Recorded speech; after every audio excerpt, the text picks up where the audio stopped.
Hey, welcome back, everybody. Once again, this is Mark Lawrence, and we're all set to go against the spread on this weekend's college football and NFL football cards. And what a card we've got on tap for you this weekend.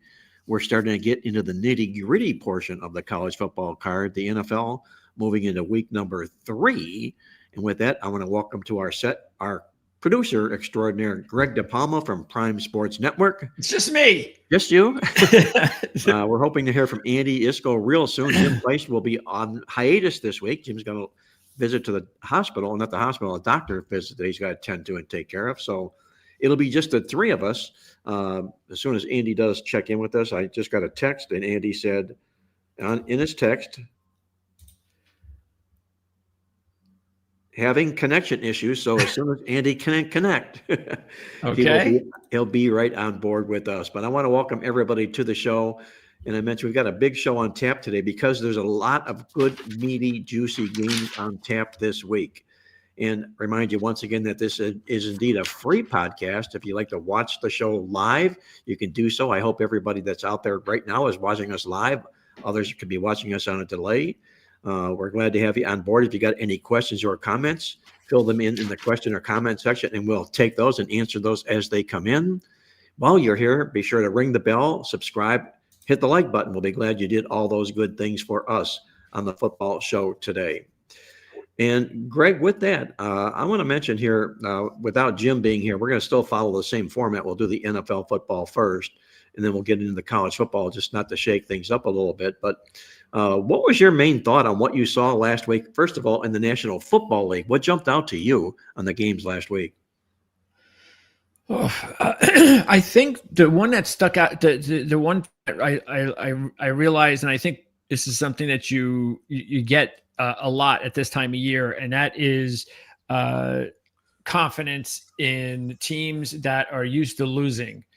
I saw a lot of that, and I think that this is something that, for instance, in the first 2 games of the season, the 2 New York teams, the Jets and the Giants, each played one great game each that they should have won and lost, and one awful game each that just showed them that they're still far away. But the games they lost were because they just couldn't close the game that good teams do. And I think a lot of that has to do with confidence. And you can have all the good coaching in the world, but sooner or later, the team, the players that are there that are used to the losing, and yeah, they've won games, but it's just a nature. They just don't have what it takes to get over the hump. We also saw it with Jacksonville against Cincinnati. And a few other teams out there this past weekend where they just weren't able to do the things that winning teams are able to accomplish. And that doesn't mean that these teams won't eventually get it. I'm sure the Jets will, because they have a good coaching staff and talented players. But it takes a while, and I think that's one of the reasons why, unfortunately, certain fan bases have to be a little patient. Well, good analysis. I concur with what you're saying there, Greg. Andy Isco from TheLogicalApproach.com, now live on the ATS podcast. Andy, welcome back. How was your week? And I can give you so week. It was disappointing. I didn't really like. So colleges were fine, but NFL was a little bit. I just couldn't find much that I liked there. But I want to comment about what Greg was just saying. Of course, with the Jets, let's keep in mind that it did take a 60-yard field goal to beat them. So, it's a small percentage play, but they played well, and yeah, they could have won the game easier. With the Giants, a little bit different, and I have not really heard anyone talking about this, and that game should have never gone to overtime. And you know why? Because on that play before they kicked the field goal, the 64-yard field goal, they ran a running play with 9 seconds to go. The Giants should have just let the guy run around, creep closer and closer to the goal line. They were like 50 yards away, 45 yards away. Let the 9 seconds run out. Dallas never gets a chance to call the timeout and set up for the field goal. That's coaching. Yeah, a little bit of coaching there involved in that for sure. A couple of very little bit of coaching. Yeah, very little bit. Ends up costing him in the win-loss column for sure. And but I got my survivor entry to stay alive. I was going to just bring that up. I was going to say, how many people in the Circa Survivor contest breathed a huge sigh and gasp of relief when not only did Dallas rally late to tie that football game with a 64-yard field goal, they went on to win it late in overtime as well. How many people were on that game on the Dallas Cowboys in the Circa Survivor contest? Do you know right now as I ask you, Andy? There were, let me put it this way. There were 5 very disappointed entries that had the Giants. However, the elation was spread amongst me and had the Giants. 5 people had the Giants actually picked them. However, myself. There were some unusual ones. So one person had the Titans over the Broncos. Oh, wait a minute. No, I'm sorry. Wait, I'm sorry. I'm looking at the wrong week here. Let me get this out here. Okay. Two people had the Giants. Two people had the Giants. I and 3,505 other people had the Cowboys. Well, so that should have been, and I admit, it wasn't a bad pick. It was a pick that just shouldn't have worked. The Cowboys should have won. I mean, the Giants should have won there. Well, there's a lot to be said for that pick, Andy, and there was another bigger play that was maybe more popular than them, but because you can only use one, because you can only use one team once, you have to strategize a bit, and you also want to see the boat sink, if you will, with a lot of people on board, to wipe out a lot of people in a given week. And it looked like that was going to happen with Dallas. Maybe was that the second largest pick selection in the contest? They were actually the 4th. Let me run that down for you. I did this, I think, with Jim yesterday on our contest alternate line and teasers. Cardinals were number 1 with 51-69. The number 2 selection was, if I can read my writing here, looks like the number 2 selection was still eluding.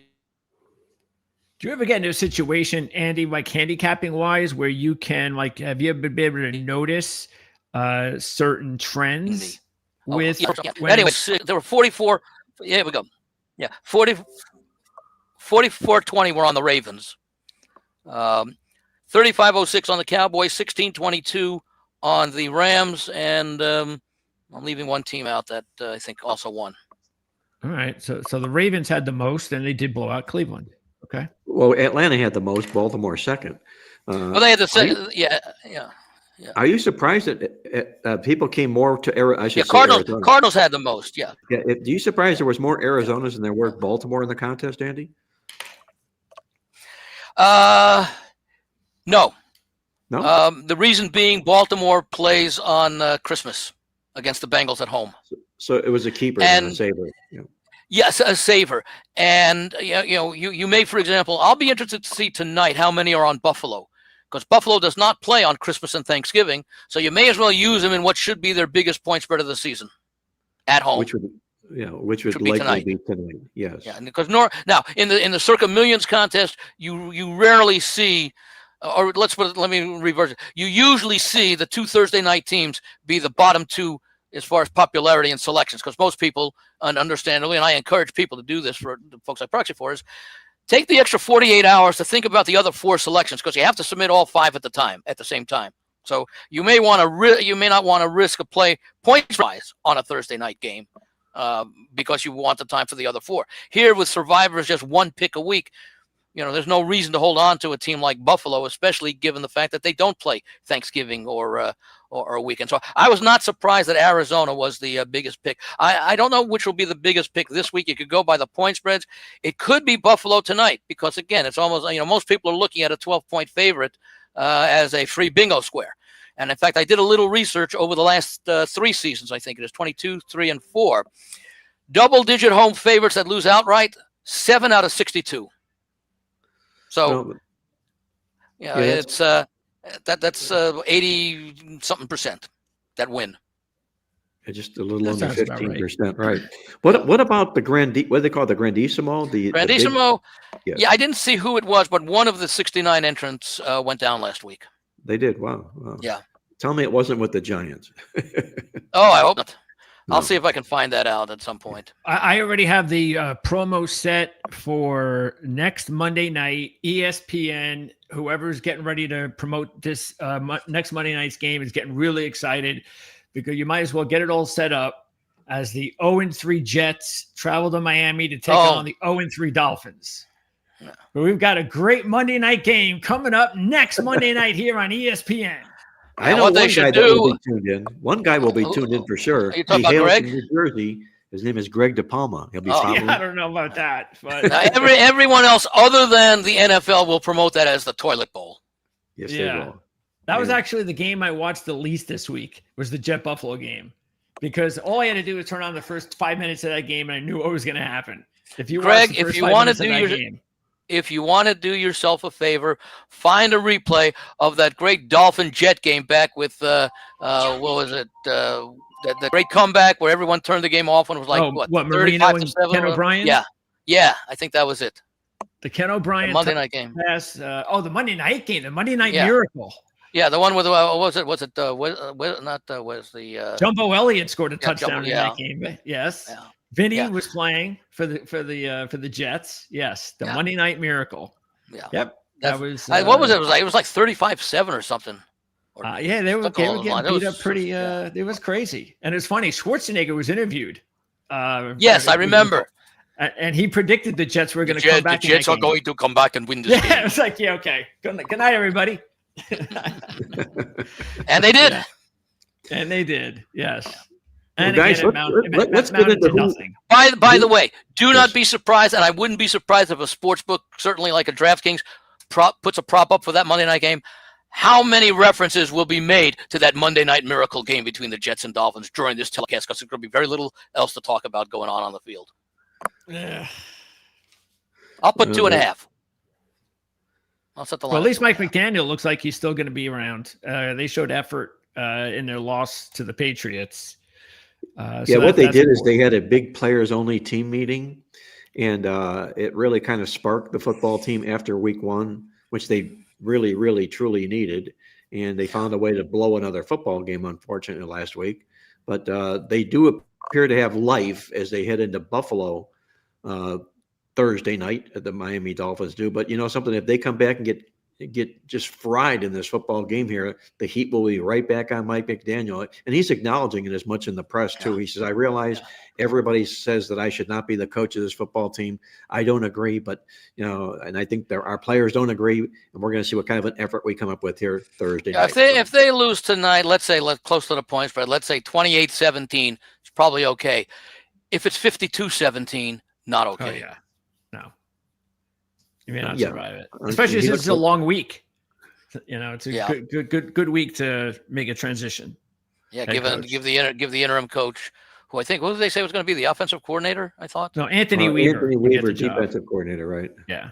But it's So that- kind of strange because was, this yeah. defense of theirs is rotten. I mean, just it's probably been a. Well, that's most of the- personnel. That person. Oh my goodness, that was always so weird watching the Patriots game plan, which did work because they won, but their game plan was to run the football, and it's like the Dolphins have the worst personnel secondary I've seen in the league, and yet they're running the football, but it's working, which tells you that the Dolphins obviously can't do anything.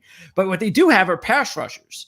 So I guess that's the strategy: is let's run the ball, stay away from the pass rushers, and it somehow worked because they ran the ball 6 or 7 more times than they threw it, which is very unusual in the NFL. Yep, exactly. Yeah, is there All right, guys, any word on Waddle? Is he still questionable for tonight? No word down here. I don't know that, Andy, for sure whether he is or isn't going to be in the game. I don't think it's been reflected in the line as such. Probably be more of a major move if we saw he was for sure or wasn't for sure, but no word here yet down here in South Florida from Miami. By the way, Greg was absolutely correct. The Patriots ran 29 times for 122 and passed 23 times. So it is very unusual in this era of the NFL, especially when you have a capable quarterback like Drake May to do that. So But it worked. optimism that Jalen Waddle plays tonight. That's from Draft Sharks. And the Bills looks like they're going to be without 2 defensive starters tonight. Yeah. Just Those are making 2 the big over starters, looking a little bit more attractive than perhaps taking or laying the points. Well, guys, what do you say? Let's get into the card this week. As we're doing our custom now here on the Against the Spread show this week, is to take a look at the top 3 games on both the college and the National Football League card. Since we're starting out with the NFL, let's just cut to the chase and get to what might be the top game of the week.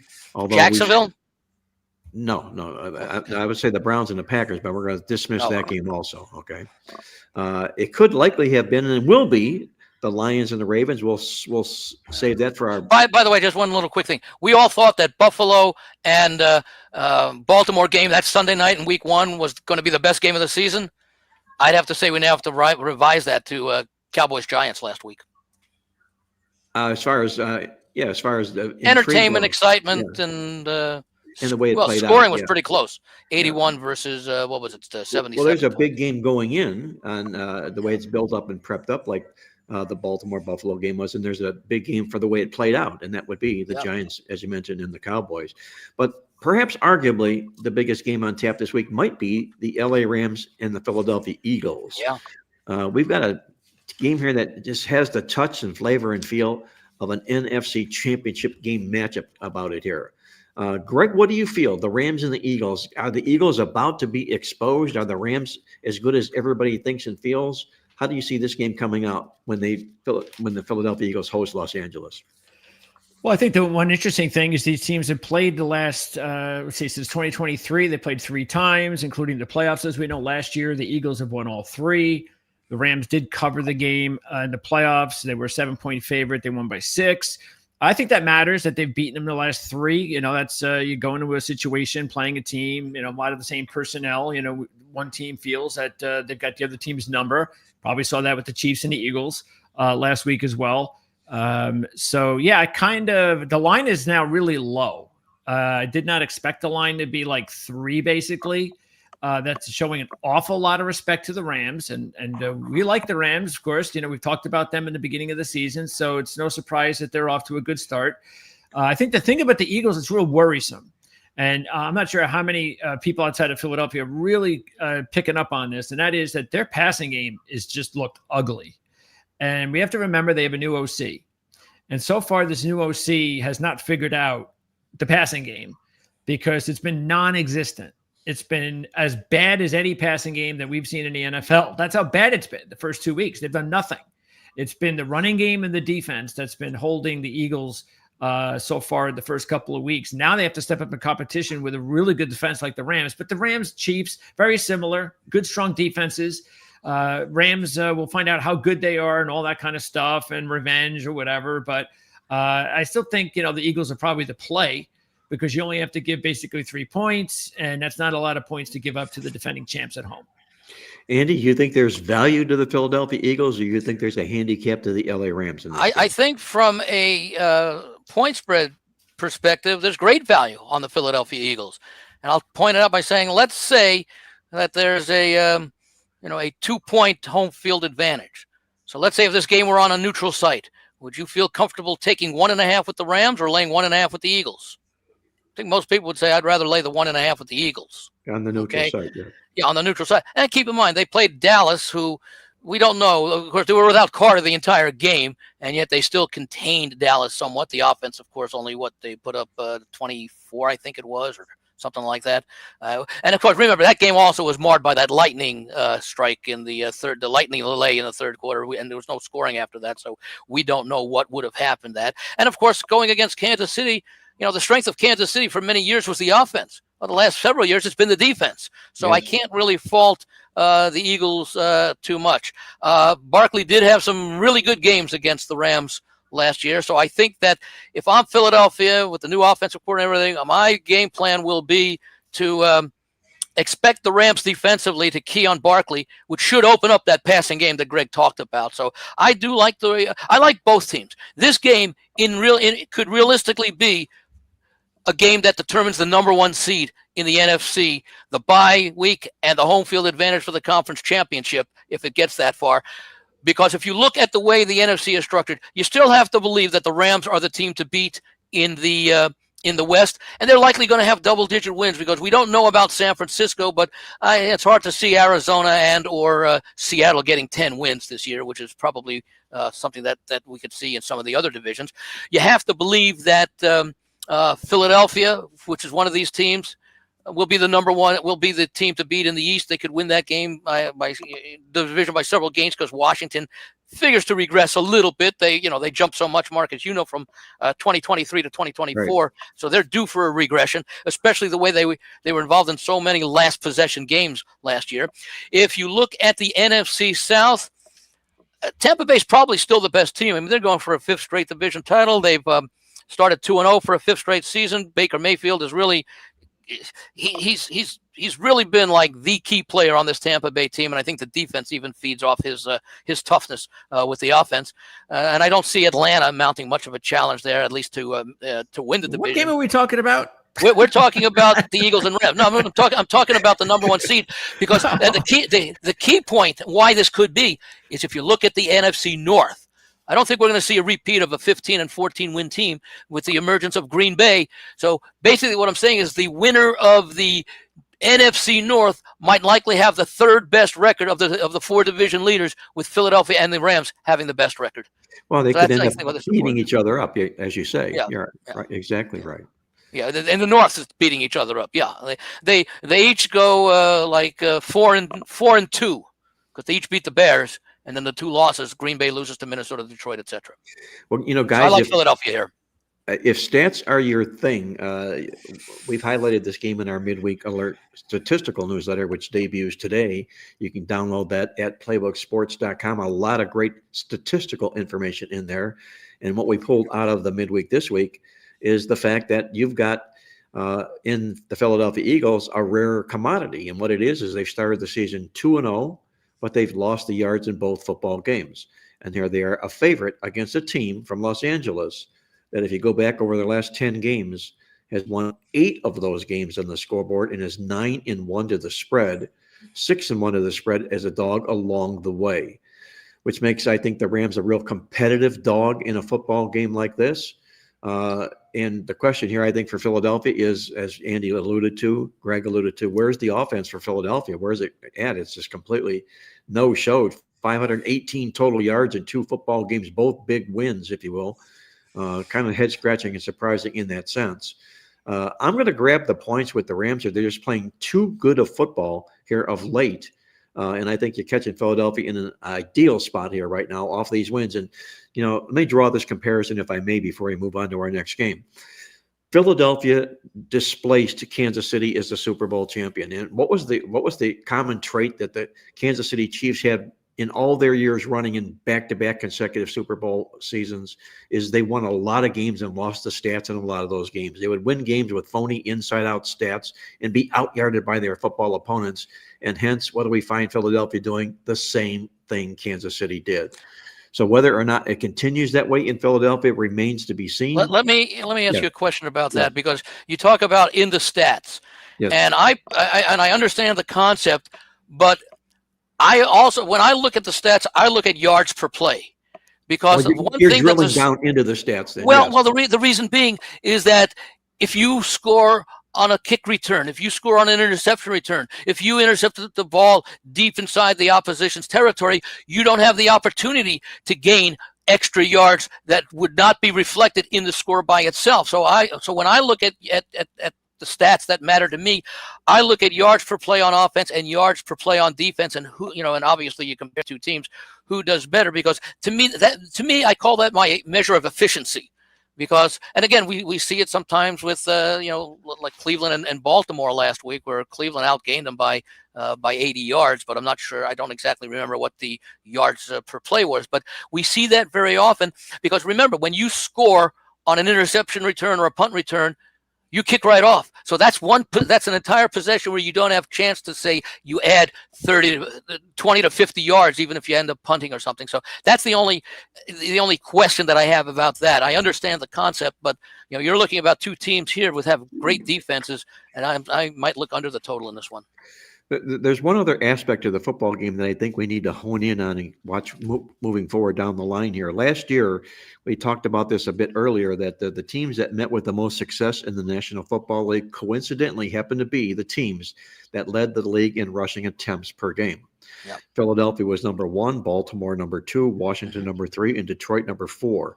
They did really rather quite well, not only straight up, but also against the spread. You take a look at the same statistic out of the first 2 weeks of the football season this year. So far, number one, rushing attempts per game, the Buffalo Bills. Number two, the Philadelphia Eagles, back where they belong. It's all largely because of Saquon Barkley and the success that they meet with, and they continue to, it ain't broke, don't fix it philosophy. Number three, the Indianapolis Colts on this list here, gotten off to a pretty good start by controlling the line of scrimmage. Number four, the Atlanta Falcons, and number five, San Francisco. So keep an eye on that moving forward here, guys, to see exactly who positions themselves into the top five rankings of this particular stat. And I can assure you, by the end of the football season, the teams that end up in the top five will be indeed football playoff teams. By the way, one last thing, because the question you started off asking me before getting into the discussion of the game is there value with Philadelphia? And I think there is value with Philadelphia. And I pointed out, what the line would be, because I think this line is a little bit too short. I wanted to take the Rams. I was hoping to get 4.5. Well, I was too, Andy, and I did take the Rams, and I was hoping to get that 4 or 4.5, and I didn't see it. I actually saw that at the Open. Yes, but that was gone in a heartbeat. Gone right away. Yeah. Yes. But here's one thing that I've also learned in decades and decades and decades of being in this business, in this industry, is that number one, you're not going to outfox the odds maker. He's as sharp a handicapper or sharper than anybody that's in the business. He knows exactly what he's doing. And if you're going to handicap the odds maker, or you're going to handicap the game. You have to learn to take what's dealt to you, take what's in front of you, what's been delivered to you, and either you're going to accept it or you're not going to accept it. Do you like getting 2.5 points in this football game? No. But would you like this as a handicap? Nonetheless, probably so. If you like the Rams, you'll still begrudgingly take those 2.5 points, but you don't sit out of the contest on the sidelines because it's only 3 and you wanted 4. That's my point I'm trying to make here, basically, is don't handicap the odds maker, handicap the game. Yeah, I actually, I always, each week I go into every game guessing the line, what I think it would be before I see it. And I'll say that there are about maybe 4 or 5 times between all the college games and NFL games where I'll go, wow, that was completely different than I thought it was going to be. And I will use that as a way to say, okay, well, I actually think one way, and the lines maker thinks another way. So I'm going to go that way. Those are teams I'm going to like this week. But for the most part, yeah, I don't think it shouldn't ever be about beating the lines maker. It should just be about, what do you think? Because just like any handicapper thinks about a game on a particular week, that you might still think the line is justified, but it doesn't mean that you don't think, like this Philly game. We could say that the Eagles are a good value, but that doesn't necessarily mean that we're like really hot on the Eagles. It could just mean that they're just a good value play, and that's it. And because I like the Rams as well. Maybe this is a really good time, by the way, too, for the Eagles. Maybe it'd be better for them to lose this game, because the longer they go on with winning games only this way, then less noise will be thrown at this passing game and this OC. So maybe what they need is that Philly fan base really piling on to get the pressure going as soon as possible in the season so they can fix it. Well, I understand exactly where Andy's coming from here, from the value aspect of the football game. They are the defending Super Bowl champions. They're winning football games, and they're not being priced accordingly. But there's by the way, I was going to say yes. one thing, and that is, in handicapping games, sometimes you're playing on a team, sometimes you're playing against a team. And this is one of those games I think you can make a case for either team, because there are more reasons to play on the Rams or the Eagles than there are to play against them. For sure there are, as far as the ons and the against are, but then you look at the other guy on the other side of the field, and you can make your case and point about being on the Rams or being against the Rams. I don't see a lot of negative situations for the Rams here as far as what they bring to the table. So bottom line here, we've got 2 votes for the Rams and 1 for the Eagles. Let's see exactly where this game shakes out come Sunday. We've got another game. Watch the line go off at 3 and land on 3. Yes, it probably will. It does that quite often, as we know. Big game inside the AFC South this week. And I'm saying big game, at least from a need standpoint. We're talking about the Houston Texans, currently 0-2 on the season to begin the year. And for some reason, correct me if I'm wrong here, but everybody has this feeling about the Houston Texans that they're eroding. You go back, you look at this team. What have they done? They've won 22 games the last 2 football seasons, 11 each season here, but it's not enough. It's not enough for people that want more from C.J. Stroud and the Houston Texans. I'll pull out the fact that, yes, they are 0-2. They lost both football games and were soundly outplayed in those football games. They're going to take on Jacksonville. But look who they were against. Yes. 2 playoff teams, exactly. 2 playoff the teams. Rams. The Rams And they lost by a total of 6 points. Yes. Now you take a look at Jacksonville. They come in here 1-1. They look like they're pretty improved. Liam Coleman's helping, I think, the quarterback situation with Lawrence out effectively. But let's use that same analogy. Look who they've beaten: Carolina and a Cincinnati team minus Joe Burrow. So, where is Jacksonville and where is Houston? Where do you see in this football game, Greg? Why is Jacksonville favored in this game? Well, and that's actually one of the games this week that I was kind of off, because I did expect Houston to be favored by a couple of points. I think they deserve to. I think that they the respect factor should be there, as you mentioned, Mark, of just how this team has played and dominated this division the last couple of years. They are 9-3 straight up the last 2 years versus the division. And they're 12-2 straight up the last 14 versus Jacksonville. And yet they are a short dog in this game. So, and they're getting Christian Kirk back, it looks like, which is a big boost to the passing game. He's their number 2 wide receiver. So they are now they have Mixon's not back yet, so they're not totally healthy. But look, this is surprising to me. And this is why this is definitely one of my top plays of the week. I'm all over Houston.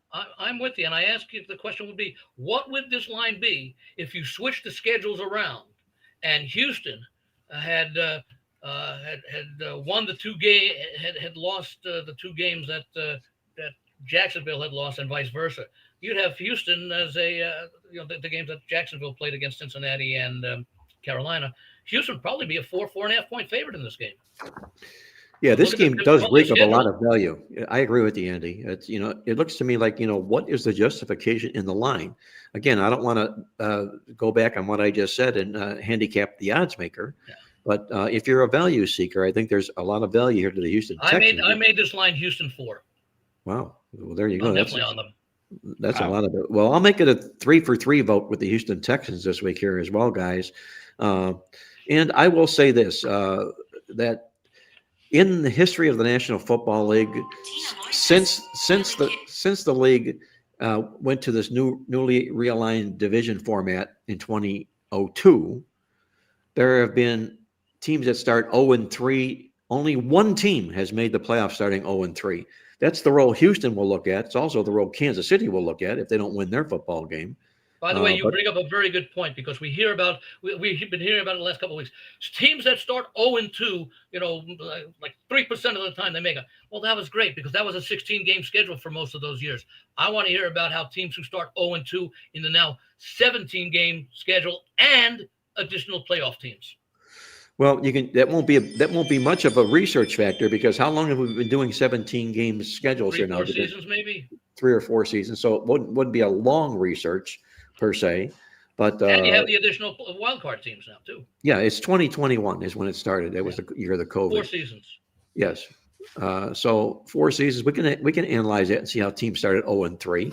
I don't know if anybody has, because only one team did, and that one team that did and make the playoffs was Kansas City, in fact, who did it way back when, after this realignment has taken place. But we're going to make it 3-for-3 on our votes in this football game for the Houston Texans, feeling that maybe the wrong team may be favored here. That might be the argument, but I think there's a lot of other good handicaps. I would have felt a little bit more about Jacksonville if Trevor Lawrence had played a little bit better. Yeah, he's going to improved a bit, but not to the level that he's ever been expected to be. Yeah. Maybe perhaps he'll get better, and confidence may come if he wins this football game, and they're sitting there at 2-1, a full 2 games ahead of Houston in the conference standings. Well, I'm going to use the analogy, Mark, that you understand very well. Greg does as well. Houston's taking a big step down in class this week. Well, I don't know about a big step, but because they're looking up at Jacksonville's record. Considering who they played the first. Yes. From that standpoint, No, weighing it what I'm out, saying, weighing no, it what I'm out. saying the quality of the teams. I mean, look who they Yes. played, and they are now taking a step down as far as the caliber of team that they are facing. At least based upon what we've seen the last few years out of these two teams, especially last year with Jacksonville's free fall, because Jacksonville was a 9-10 win team, I think, the two previous seasons, and also what we saw out of the first two games. And the quality of opposition, I think, has a lot to do in this early season. You take a look at some of these schedules, and you wonder how some of these teams are going to win 7 or 8 games because the schedule is so heavily loaded towards the toughness in the first half of the season.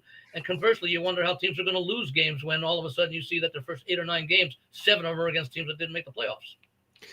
Well, guys, don't look now, but there's something brewing over in the NFC West, where the Arizona Cardinals have now become a factor. They're going to be playing San Francisco, who, lo and behold, after all the injuries they had last year, all the injuries they started out this year, they start out 2-0 this football season as well.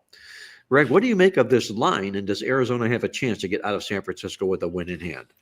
Yeah, there's an awful lot of money that has come on the Niners, who started out as a 1-point dog and have now become a 3-point favorite. And I don't know why, other than just, they're looking at Purdy is now considered, I don't know if it's probable, but certainly I think between questionable and probable to be able to start. I don't think that he will start, but he has been upgraded on the report that came out, I think, about 48 hours ago, sometime Tuesday.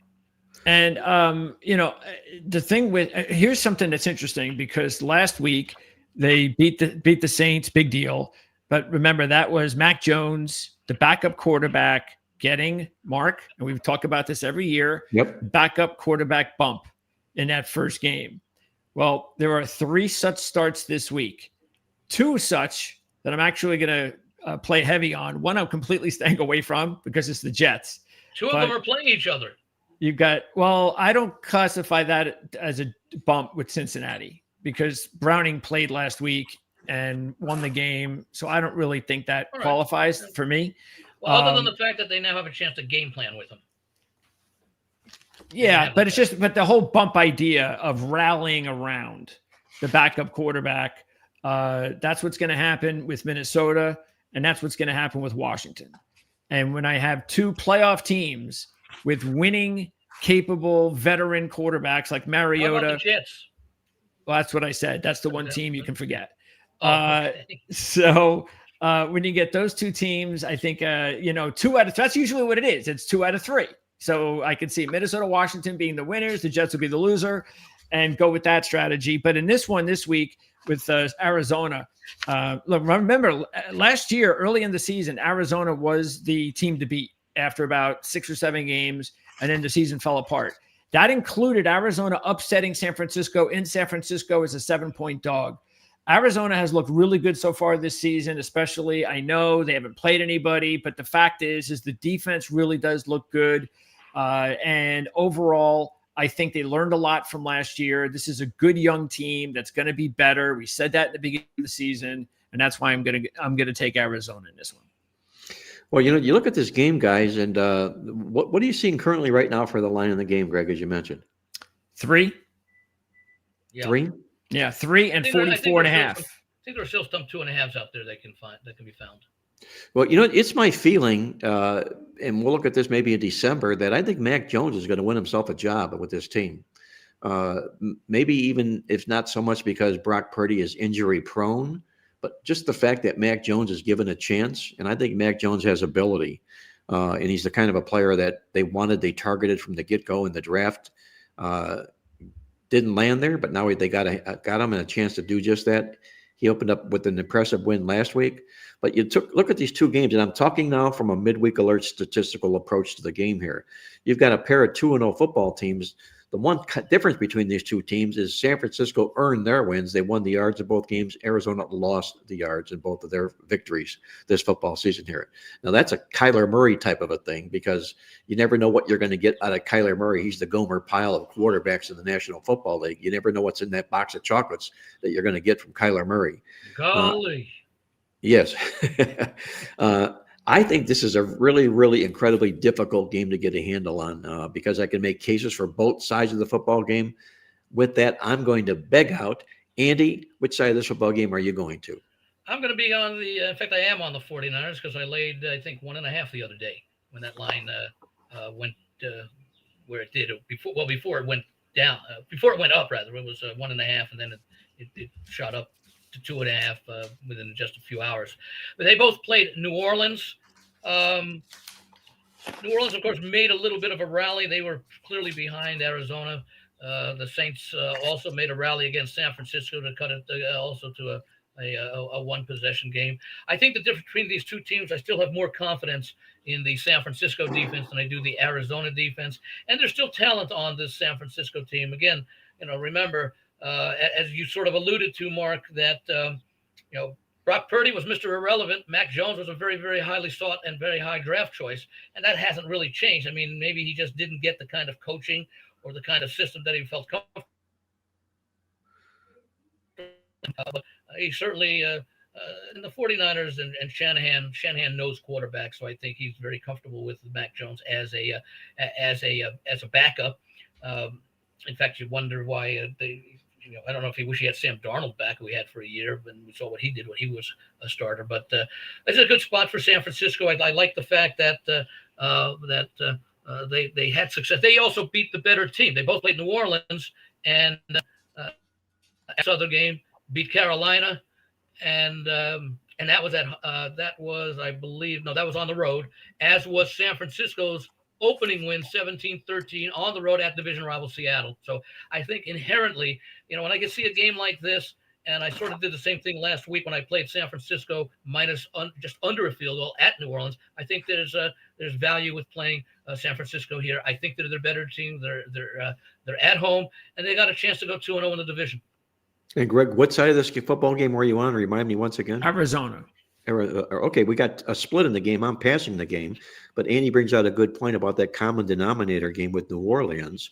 Look inside those numbers here. Frisco dominated them in the stats. Arizona got beat in the stats. Whether or not it comes to fruition in this football game remains to be seen, but I think, as I mentioned, I think it's one of the toughest games on the card this week to put a handicap on. But let's move, guys, now to our featured NFL game of the week. It's a Monday nighter when the Detroit Lions invade Baltimore to take on the Ravens in what could be, and will often be said, you'll hear this once or twice throughout the game, a possible preview of this year's Super Bowl matchup. Greg DePalma, who are you looking at in this potential Super Bowl matchup? Well, I'm actually going to be on the side of Baltimore this week. And here comes a really interesting stat, because we always talk about how good Dan Campbell is, what a great spread coach Dan Campbell is. And it's the truth. If you look at it, he is the Lions are 17-2 against the spread after a double-digit ATS win. Now, that's probably even more than Dan Campbell, but it still counts. Also, 14-8 against the spread as a road dog under Campbell, and 19-4 against the spread away under Dan Campbell. So all of that is really impressive. But there's one big By the way, issue. I'm just going to throw in one last thing here. His overall record as a head coach, including when he took over a bad time, and Mark, you have it in the playbook, 49-21-2 ATS. Now, you wonder, is that sustainable? Well, maybe they were like, 37-16 or something, whatever it was. So they have been able to sustain it. So he is a tough to go against. But go ahead. I want to hear Baltimore.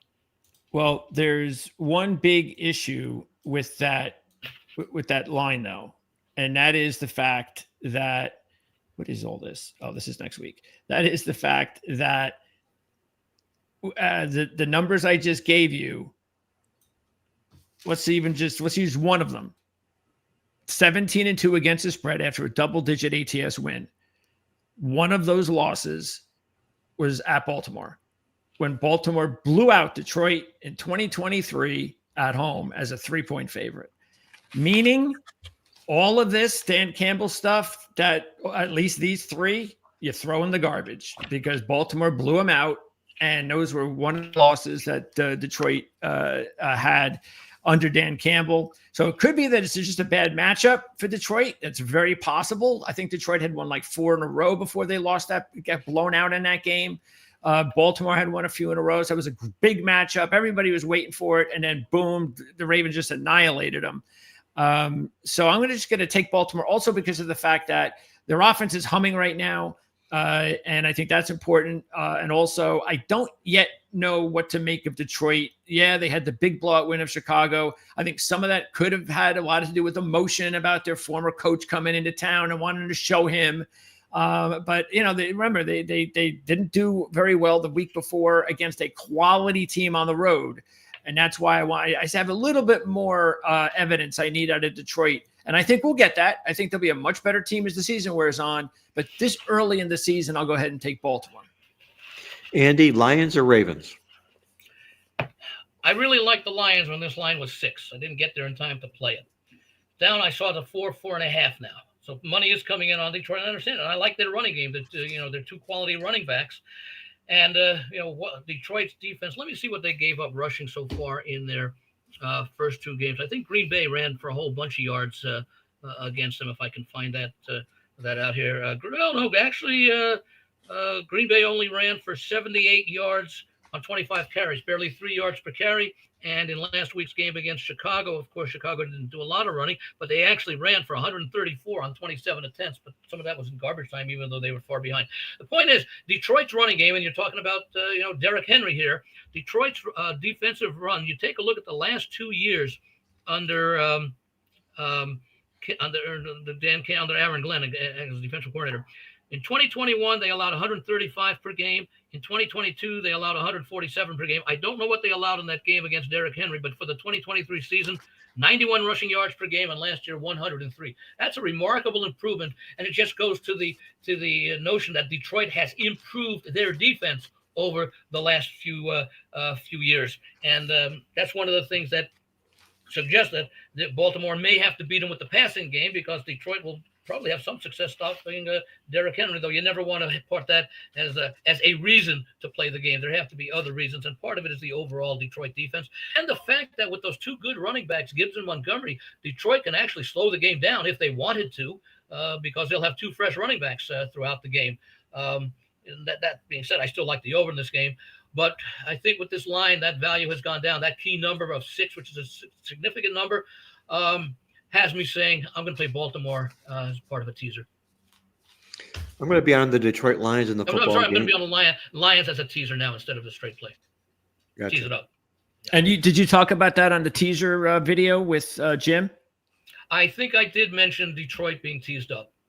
All right. Well, anyway, check it out, because that is already right now available on the channel. We posted it this morning. They recorded that yesterday. Because Jim had to go out of town. Normally, it would be recorded on Thursdays. So you get an opportunity to check that video out early, where Andy and Jim go over alternate lines and teasers, Mark. By the way, and the contest review as well. By the way, Greg, we may end up doing it on Wednesday afternoons going forward. Oh, okay. That'd be cool. Give it a little bit extra shelf life, and also ease the burden on us for Thursday and Friday. Well, let me put the wraps in this game, guys, because we got to move on to the college football portion here. We don't want to run too far over time in this particular show, but I'll be siding with the Detroit Lions in the game here as well. A little bit disappointed in Baltimore's play this season here. Detroit, actually, for their 2 games of body of work, they do own the better offense and the better defense this year coming into the football contest. You were talking about Dan Campbell's stats. He's a point spread monger. He just beats the spread with regularity, probably better than any coach in the National Football League does these days. But what's interesting, and we call this out in our playbook newsletter this week here, is whenever he has been an underdog against a team that comes off a double-digit win, he's 14-2-1 against the spread. That's the role that he'll be in when they take on the Baltimore Ravens Monday night. Give me Detroit plus the points. So that was, let me check and see what Baltimore was when they played him in 23. Say that again. What is that one?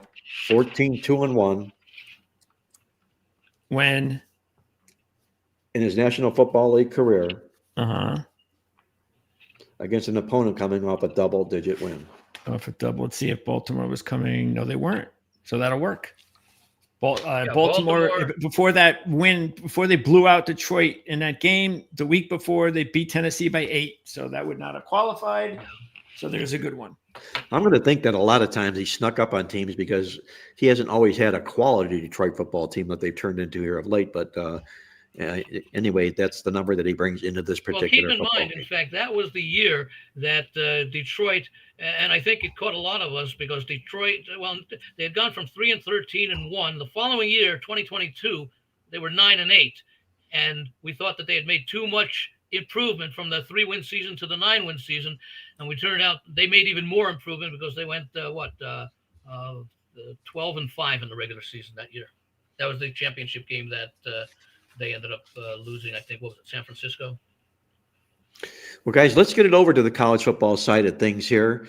And first question before we set the table here is, what have we learned so far in the college football season to date? Greg, anything you move forward with what we've learned in 2025 college football? Yes, that I think that parity definitely exists more than ever. And I think that includes even the SEC. And, we talked in the beginning of the season about whether or not we really truly believed, like, could a team like Vanderbilt compete with the big boys? And, the answer is yes. I really do believe that. And nobody would have ever guessed that. Pavia first round quarterback pick? No, he's I don't even think he's going to be drafted. He's not that type of quarterback. No, he has no arm strength. Yeah, he's going to be one of those quarterbacks that has a great college career. And who knows, he might be able to make it as a nice little backup. You bring him in, and he'll do things that you don't, like a Doug Flutie. Something Flutie like never there had. You go. Yeah, maybe something like a Brock Purdy who barely got drafted. Yeah, so you never know. Right. And he's got the experience. So, but yeah, he probably won't be drafted. But what I love about not just Vanderbilt, but I'll include Missouri.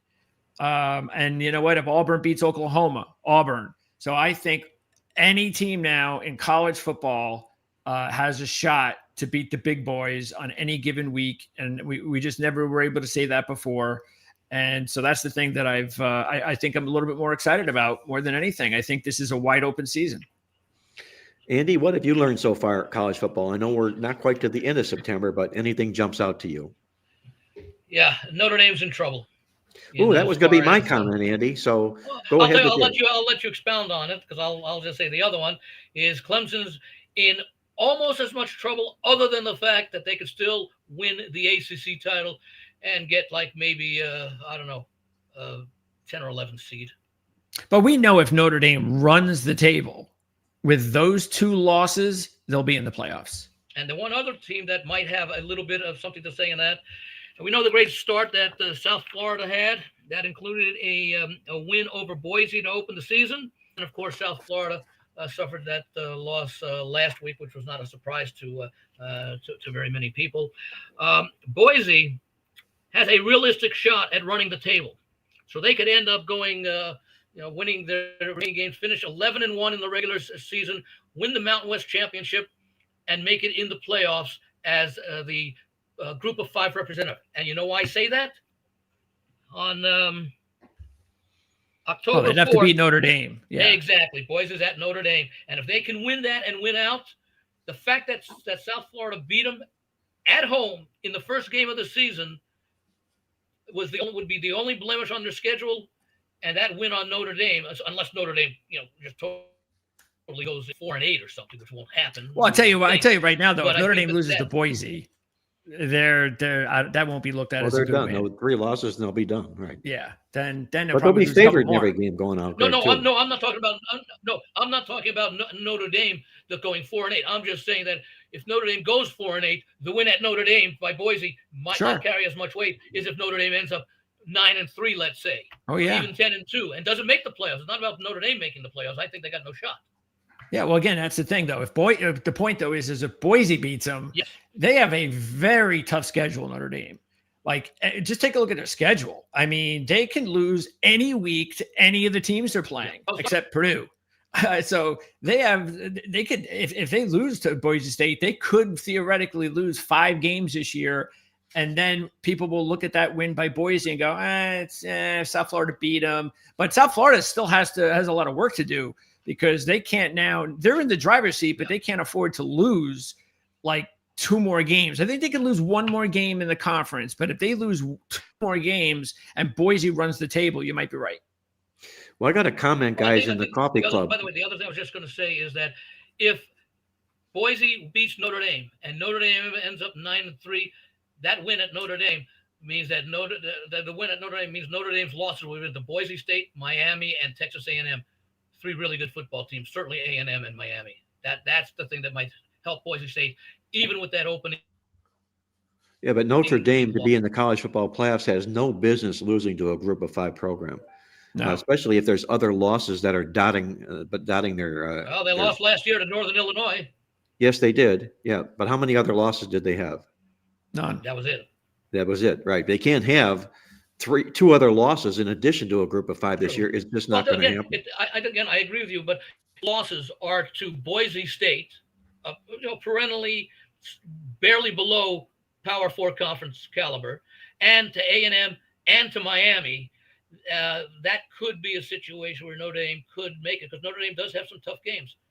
Arkansas won't be easy. SC won't be easy. I don't think it'll happen, but I do think that that Notre Dame, it might not hurt Notre Dame if they go 9-3 and win every other game, and Boise ends up going 11-1. Well, as I mentioned, guys, I had a comment in the coffee club, and somebody asked me about Notre Dame. They don't deserve to be in the top 25 at 0-2. And my answer to that was really kind of succinct. And all you need to do, if you take a look at the power ratings that are in our Playbook Football newsletter, they're compliments of Kenny White, odds maker in Las Vegas. His power ratings are really, really strong. You'll note that only 6 other teams in all of the FBS programs will have favored over Notre Dame at this stage of the season. Notre Dame would not be a dog to only 6 teams. Will they be a dog to? Everybody else will be favored. You're talking neutral field, right? Yes. So how could Notre Dame not be in the top 25 with that strength of quality of body of work that they have? Just because they're 0-2 doesn't mean they're not one of the 25 best teams in the country. It's just the way the chips fell. I almost put them in the top 12. How many other teams in college football would be?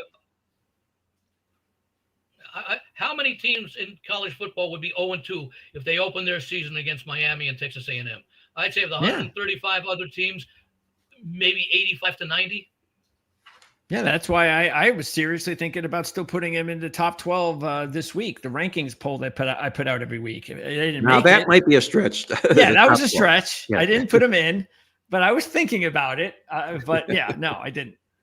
Because when I have teams like Florida State in there, that's why I was thinking about it, because I still had like a Florida State in there. But yeah, but top 25, absolutely. Where are they ranked, by the way? I think they're 20 something in Notre Dame. Oh, really? They're in the 20s. I'm a little bit surprised by that. Okay. Well, all right, guys, let's move it over to the college football side of things here. We're going to share 3 games with our listeners out there on the card this particular weekend. 2 of them. One is Friday night, Iowa at Rutgers, a good Big Ten football matchup. Andy, where does Iowa and Rutgers figure out in your equation? I kind of like Rutgers here. Don't know if I'll play it. It's a small line, but if I do play it, it'll be on the money line. Iowa, once again, really nice defense, but to watch them on offense is to wish you were watching them back when Alex Harris played for them back then, in 50, 60, 70 years ago now. It's tough watching Iowa on offense. But, Ferentz has been there, 20-something years? He obviously knows what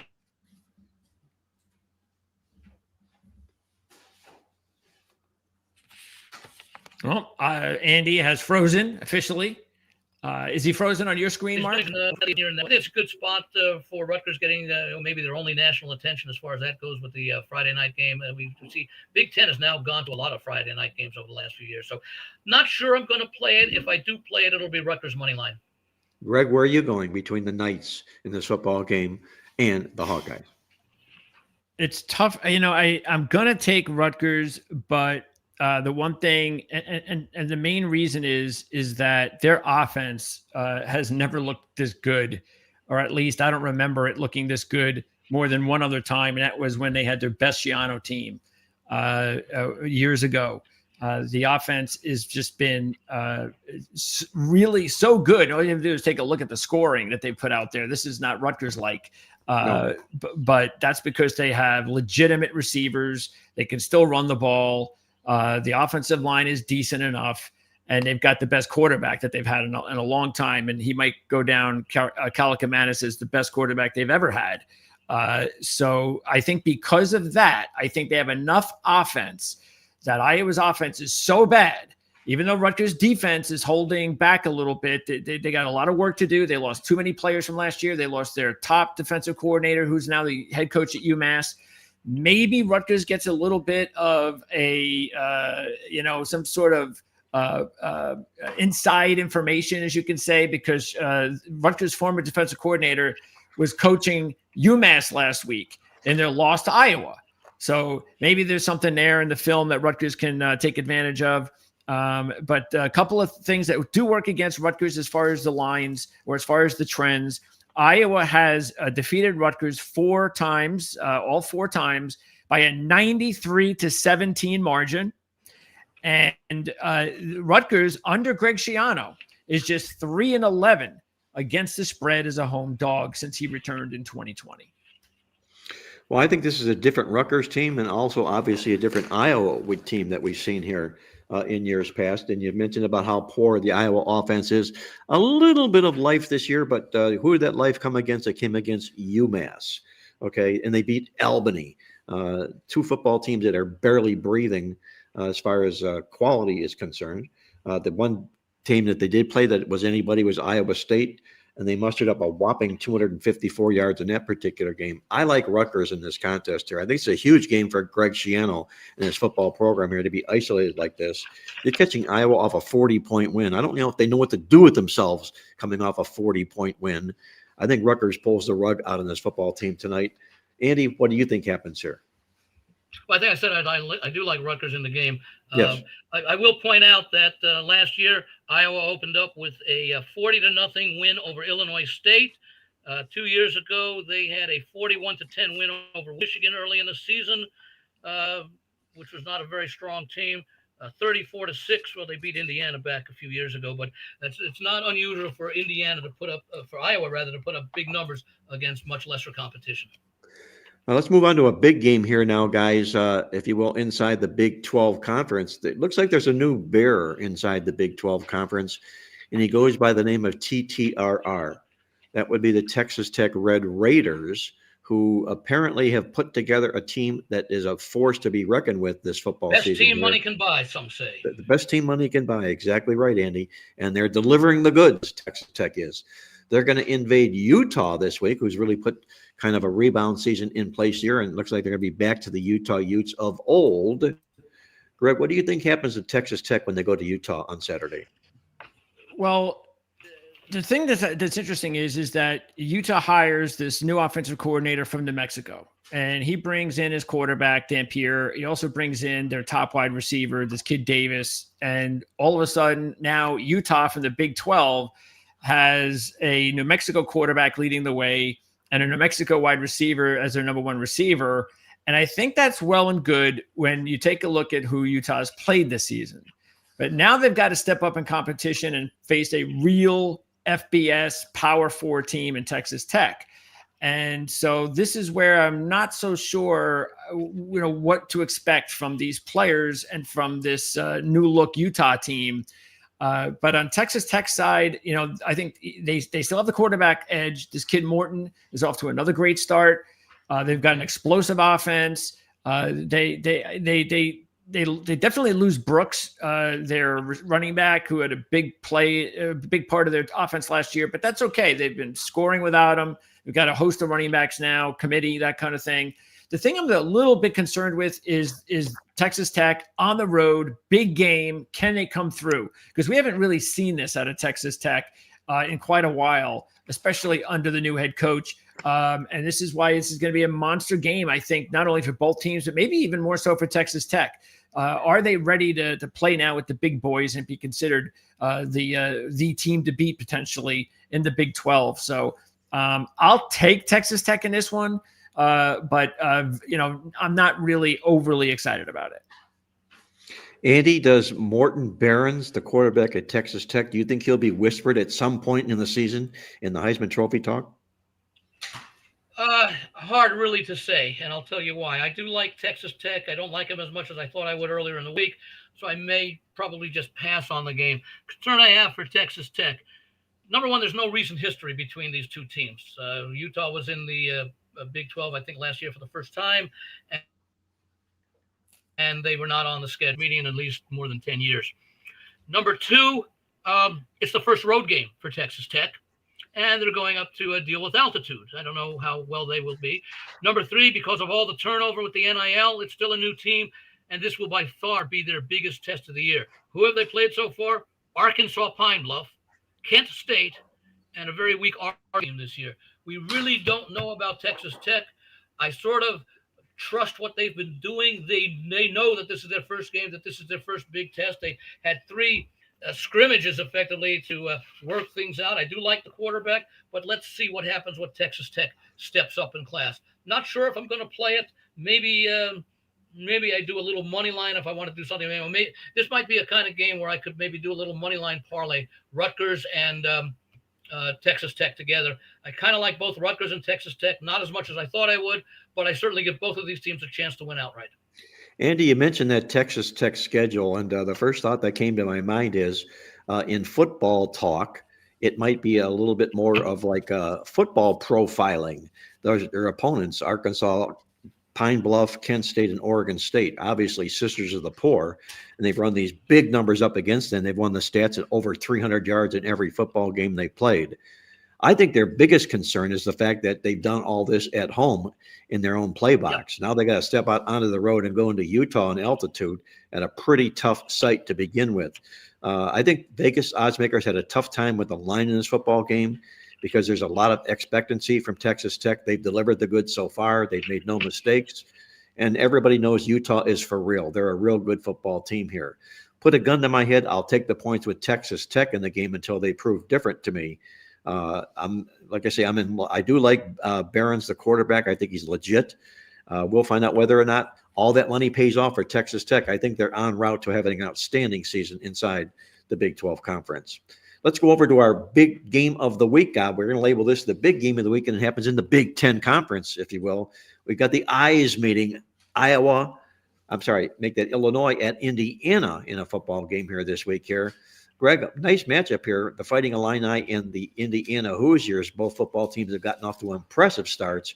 Where do you think this game goes? Yeah, this is definitely a flip of the coin game. These are two very similar programs. Whoever wins this game is still going to be a nice sleeper for the Big Ten title. But I don't think it should be 6 points. I think that's way too high. That's telling me that if the game was Illinois, that this would be like a pick 'em or 2, and I don't see that. I think these teams are dead even. And I just think maybe it's because Indiana was a playoff team last year and they're a little bit more of a sexy item than Illinois is.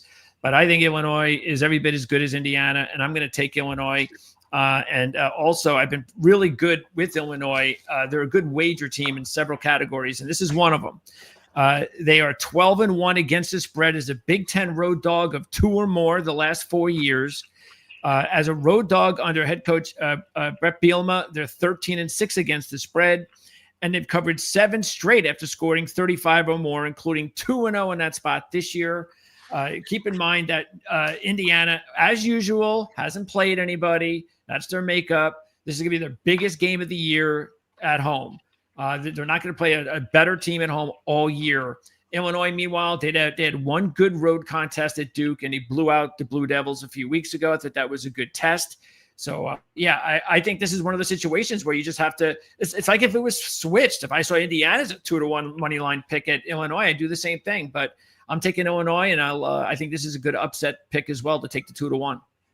Andy, if you're talking to yourself about this football game, you're looking at Illinois and Indiana, you're saying, who are I going to pick? Who are you going to choose in this football game between the Eyes? Between the Eyes, I like Illinois as well. I know that Greg pointed out some good stats. You're going to point out some good stats about Brett Bielema and we've done at Illinois. This is at his 5th year. He's had a lot of coaching experience. Of course, his years at Wisconsin, and some years at Arkansas. So he's been able to perform well. And this is Indiana's biggest test of the year. It's also their 4th straight game at home before they finally head to the road. So we really don't know how good Indiana is right now, other than they've been putting up big numbers against teams that they should be up numbers. Thing I liked about Illinois, and I don't know, and I don't have it in front of me, but you probably do, Mark, the stats in the game against Duke. I remember a lot of people liked Duke in that game. I think there was some split opinion, and Duke turned the ball over, I think it was 5 times in that game, and so Illinois won in a blowout. So that might not be representative of what the stats would show because of the turnovers, though Mike came back with a nice effort last week. I think 6 is a bit too high. I think I would have been happy with 4 or more. So I will be on Illinois, and I would not be surprised at all if they win this game. So I'll have a little something on the money line as well, especially at plus close to 2-1.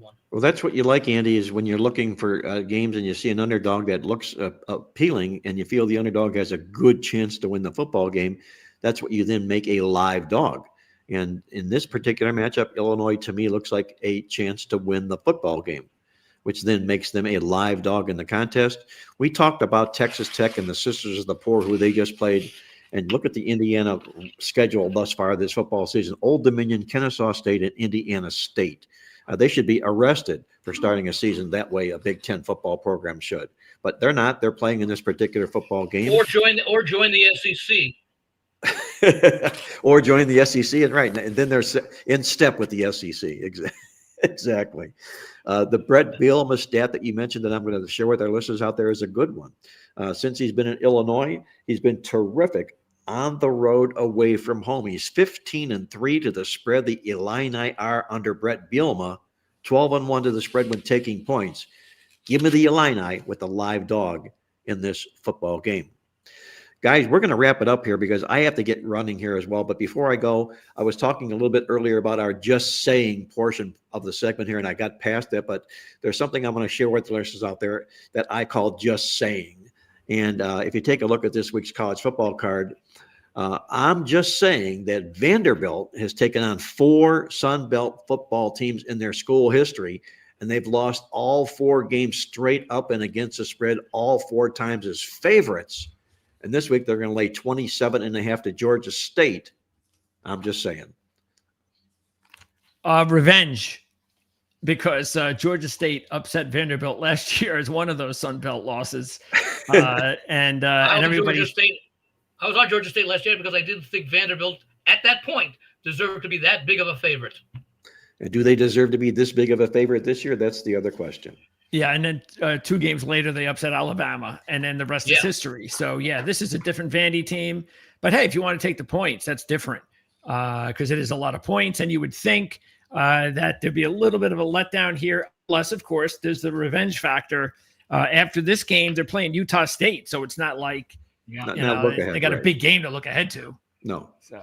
But like I said, we're just saying, watch out Georgia State. Let's see if they make a little bit of noise in this football game. The rug, I don't think that'll be pulled, but they couldn't have playing a little bit closer than I think people anticipate. By the way, looking here, just mentioned, Utah State might be the game where Vanderbilt trips up. It's in between. They should get revenge against Georgia State. They host a weak Utah State team. Right after that, they play at Alabama. That could be a look ahead. Yeah, I mean, Bronco Mendenhall. Utah State and not fully focused. Yeah, Bronco Mendenhall's a heck of a coach. They had a nice little upset win against Air Force. We'll find out for real about Utah State on Saturday in their next game. When they play their next opponent. But, they're off to a good start with Bronco. Hey, before we get out of here, guys, just to toot our own horn, our football newsletter is out right now. The Playbook Football Newsletter, jam-packed with a lot of stats, facts, and great winning information. And the debut of the Playbook Midweek Alert happens today on Thursday. A great statistical newsletter that you'll also find to your loving. Check them both out at playbooksports.com. And before we get out of here, also Andy Iskoe, thelogicalapproach.com. Check out his newsletter. It's just filled, and I mean filled, with all sorts of winning information that you're looking for. That's at thelogicalapproach.com. Check that out, if you will, as well. Guys, that's going to put the wraps on this show. So until next week, once again, this is Mark Lawrence reminding you to always remember to bet with your head, not over it. And good luck as always.